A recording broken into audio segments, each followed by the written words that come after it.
Hello, honorable members of the class. So let's go back to the Gauteng High Court after a short adjournment, which there was another short adjournment because Mr. Jonas needed to go and take something for his throat. I mean, I could tell this morning that he was a little bit groggy. So when he needed a comfort break so that he can go take something, I was like, oh, okay, it makes sense why you sounded like that. I hope, Mr. Jonas, you get better because on Monday we need you back, not that other guy, but we need you there on Monday when the court resumes. Yes, as you heard me, that the court is resuming on a Monday because accused number accused number 3 and accused number 5, they need to continue with their consultation regarding their urgent application regarding their accommodation at Jose Mampuru, which is unconstitutional.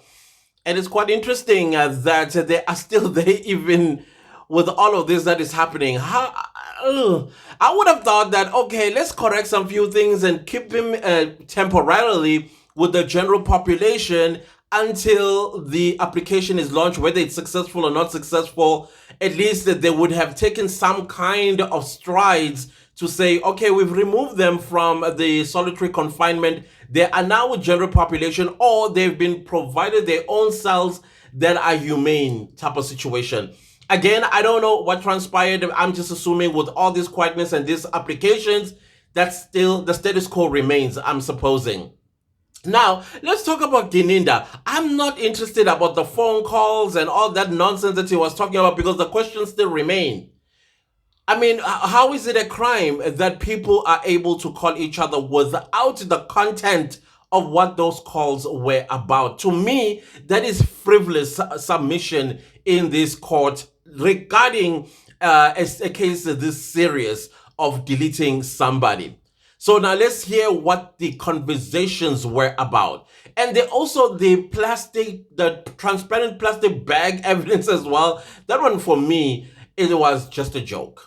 I mean, memes are everywhere. People use memes for everything. So probably that was the meme of 2014, 2013, etc. and so on. Now to use it and say, oh, this plastic bag is also found in the cell phone of Kelly Kumana Longwe Twala. Okay, so what's the story about that? How are they contributing towards the deleting of Senzo Mewa, which I still do not believe for 1 second. Nobody can ever convince me, no matter what paragraphs, because I've gotten people writing me theses trying to convince me why there was a mastermind. And I'm like, there was never a mastermind. This is a case of a jealous boyfriend who probably they take along their father's guns wherever they go, maybe to protect themselves. I don't know. And then probably was looking for his girlfriend the entire weekend until he found out where she was. Remember, there was even an SMS that Mr. Twala sent to Miss Kumalo saying, I'm outside. Did she get up and go outside? No, she didn't get up and go outside because he had to come inside the house. And when he came inside the house, you think he was all smiley. Remember, Umtogo no Nakuzana no Mtogo and Tumelo sitting with Senzo, and they looked at Senzo and said, what kind of a person that walks in the house and doesn't greet? He doesn't know us, right? So that means he was fuming. So no, let's not talk about that evidence, because that evidence is going to be like, why was he not greeting people? Was it not because he was angry? And so I'm assuming maybe Uzandi, I'm not saying it happened, maybe Uzandi was getting these whenever she was with Mr. Twala alone.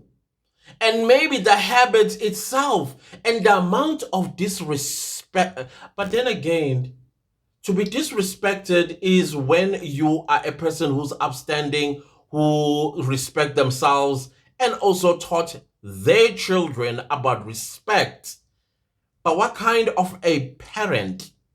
I don't care, honestly. Seriously, I don't care. How do you as a parent allow a boyfriend of your children in the house, and then after that, do you understand the Zulu culture when it comes to this matter? Two, One of them disrespected you, came into the house, didn't even greet you, and probably start manhandling your daughter. That's how much respect he has for you. That's disgusting. Utter disrespect. So now, of course, I am thinking maybe he started bitterization on Zandi. And then, of course, Senzo is not just going to sit there and say nothing. He will have to say, not on my watch. And that's how he got shot. That's my belief. That's my scenario in my head. That's what makes sense to me. There was never Kelly Kumalo who knew accused number 5 and made arrangements. And for what? So that she gains what in return? To gain what? Because no policy is going to go to her. Everything else will be under Umandisa. And then even, what's her name, the census child with Kelly, maybe would have had probably the smallest percentage of his estate or late estate. And you think she's going to just go and say, yeah, let's delete him so that I get his monies. That doesn't make sense. She may have acted like Umakot, delusional, of course, by refusing with his X6, by refusing with his ID, by refusing with everything. That was delusion. She was delulu, like completely out of line. And now I'm seeing her say, hey Mukhala, umukhala fana ubheka inhliziyo yakho ukuthi ngifake makithi you get to understand vele why everything had taken place in that household. There's just no respect. Chaos.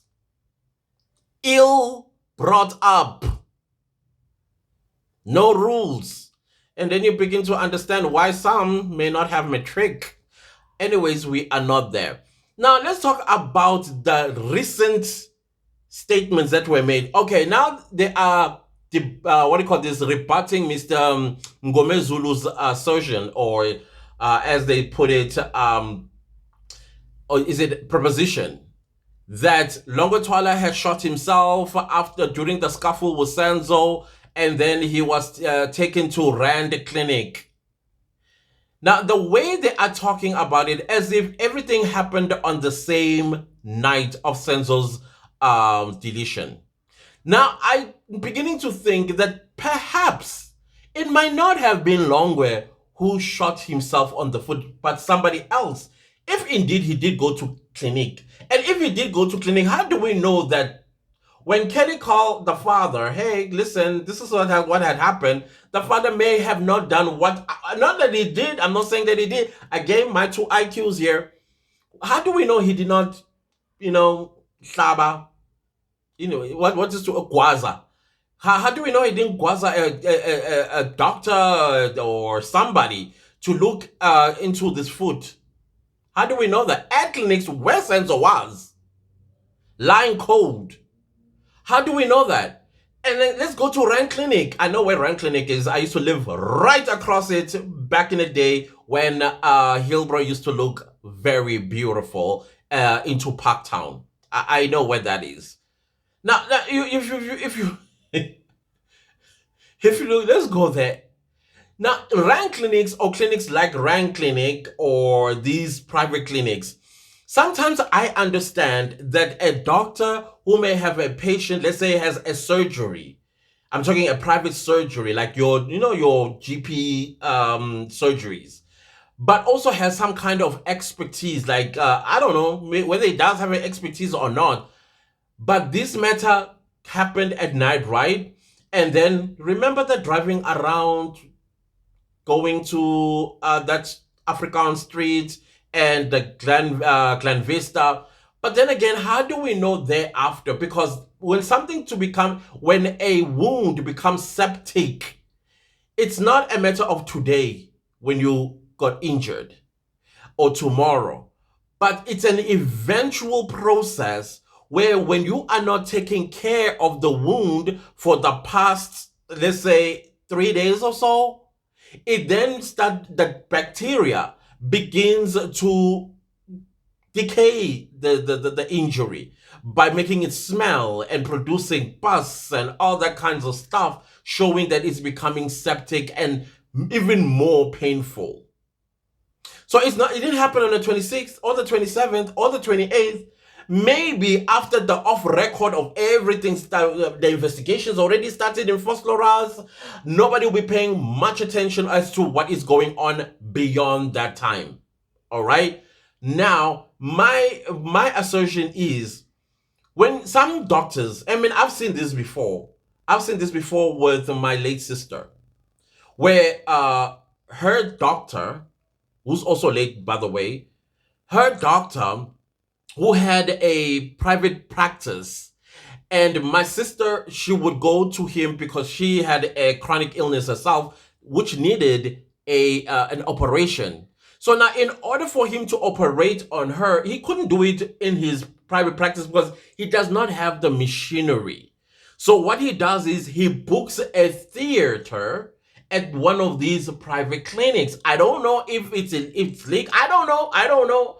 But to me, it makes business sense type of situation. So he would book a theater and then pays for that theater. And then on a particular day, then he's able to conduct the operation. So I am thinking maybe the reason why this so-called doctor, and I think they gave a wrong name. It's like, don't give your correct name. All that we need to do is for you to book a theater and remove this thing because it's beginning to eat away the foot of my son. Again, just me. I'm not saying it happened. I'm just using my noggin. So is that possible? Why are we looking at things in one dimension when we could actually look at them broadly? And I don't believe that Gininda actually did sightseeing by going to Rand Clinic after hearing. I don't believe that for a second. I don't believe he went to clinics. I don't believe. I'm sorry. I don't believe. Because he was so adamant to understand that this particular doctor had passed on. No, I don't believe. Of course, they will. If this is to cover up, they're not going to use the correct names. They're never going to use the correct names. But there's smoke. Let me put it that way. There's smoke. But where's the fire? I mean, I don't think we have to go that far. Go back to on the 26th of October, 2014, at the Khumalo house. Somebody walks in, doesn't greet, goes straight to Zandile. That's where the fire is. We see the smoke, but that's where the fire is, in my own opinion. Anyways, guys, let me not waste too much of your time. I just thought, let me give you my thoughts about what I am hearing in that courtroom. There are other things as well that kind of got me going, especially the 2014 records. I thought that was a very interesting explanation, which made no sense either. These are selective evidence, because if you pull out all the 2014 205s, I mean, all of them, these 5 people, they were never at the Khumalo house. Just like Vodacom records, phone records say they were never there. By the time sensor was deleted, they were long gone from Fosloras on that day. Long gone. So now how do you pull them from their respective places at that time and then place them at the Khumalo house? That doesn't make sense. It's there. The same records of Pinky that you are relying on is the same records where she says they were not there. Not at Kutlanong Street on the 26th of October 2014. And I am satisfied with that these are incorrect suspects that you have in the dock. Well, they're no longer suspects, they are accused. For me, the suspects were the people that were with Senzo Meiwa on that night. One of them pulled the trigger. And I stand on that ground. Yes, I still believe it was an accident. This was not deliberate. I think it was fits of rage, mixed with jealousy, mixed with, Anyways, That's my thought. Those are my opinions. Those are my two IQs when I rub them together. Again, guys, I just want to say thank you to everybody that was contributing with your comment about how to treat my constipation. I did see you as well, sir. You offered me Imbiza. I highly believe in natural medication.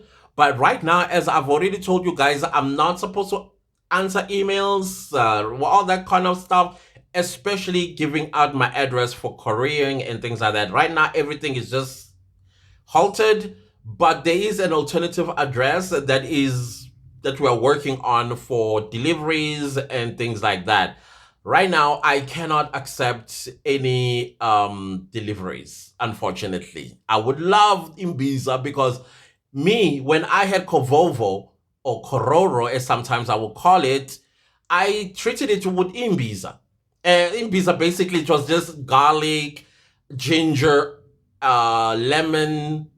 I can't remember what the fourth ingredient. All of that is Imbiza. And that's how I got healed from Kororo.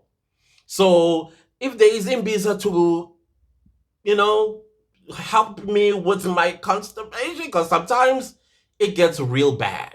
When I say bad, I understand. Not to minimize women and their period pains, but I think it's as close as that because I sometimes find myself holding my stomach screaming. So I get that. I want that in visa. Trust me, I do. But security reasons, I can't take a chance on that. But I thank you so much for that. Thank you, everybody. Those of you who also gave me ingredients to put Epsom salt with lemon, honey. You guys, you've been awesome. Drink warm water every morning or every 2 hours. I got all of that. I was writing it down. I started with warm water this morning, and so far so good. Maybe warm water might actually be the thing. Now I'm gonna add lemon, even though I hate lemon. I'm gonna add lemon from my warm water. Let's see what happens. Thank you guys so much. Anyways, that is all that I have for you today. I don't know. I'm sure we are going to see each other on Sunday. Please, please, Wi-Fi rain. I hope so. If everything goes well, you guys will go live on Sunday. Let's reflect about everything that transpired this week at the North Gauteng High Court, as well as the urgent application. Let's talk about the unconstitutionality of how they are being treated. And let's talk about, what was that lady's name? The white lady that came into court. I found her to be very, I almost said, what? Can't she, stand for Mr. Mgomezulu for a sec? Until Mgomezulu is back on Monday, but again, no, it's cool. It's fine. There's something that I saw out of her that kind of impressed me type of situation. But other than that, let's see each other. At this point, I'm blabbing. Goodbye. We'll see each other on Sunday. Or maybe even sometime during the weekend. I don't know. We'll see. Bye, guys. Bye. Much love from me. Thank you again. Thank you for the medication, ingredients, all that stuff. Thank you. Thank you. Thank you. Thank you, guys. Bye.